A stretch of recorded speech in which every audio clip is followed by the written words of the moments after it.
It happened after he healed from the wound inflicted on him by Adam. He was with the rest of the group when he noticed it. They all believed he was an alpha and acted like one. He felt his heat coming on. He looked for an excuse to get out of the room before anyone noticed, and succeeded. He headed the radio tower, where his nest of pillows and all the radios was, but Bugs, with his own incoming guru, saw him and followed, attracted by the smell of roses he gave off, and was only enticed once that Alistair was entered in the nest and settled down.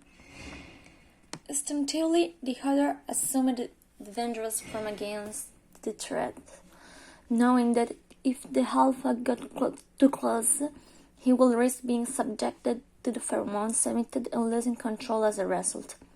Bugs did not enter the nest, knowing how dangerous Alistair was, but watched him for a few seconds. Then he inhaled the smell of roses and sat down in front of the nest, waiting for a move from Alistair. Once he realized that the alpha would not invade the nest, he calmed down, returning to his normal form. He stared at Bugs warily. The years before, she had to spend her bit with Bugs, the only one who knew the truth about her second gender besides Rosie's. Then they argued and he disappeared for 7 years, during which he stopped his hit with suppressants. This time, however, they had no effect, so he found himself in the situation. Bugs knew Alistair's boundaries regarding nest and warmth better than anyone. Alistair breathed in the smell of the rain emanating from Bugs, then felt the heat begin simultaneously with Bugs' groove.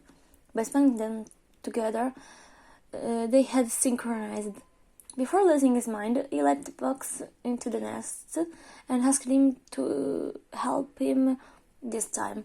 The other accepted, aware of how difficult it was for Alistair to trust alphas or those who had betrayed his trust in the past. The two spent Alistair's hit together, then, once it's over, Bugs convinces Alistair to accompany him to Cannibal Town, where the Beta Rosie is arguing with Susan, the unpleasant cannibal that Charlie managed to convince by singing. When Rosie sees them arriving together, she is perplexed. Then she smells them and tells them, "You need a butt, you two. You smell like you know what." And Susan nods, confirming his words.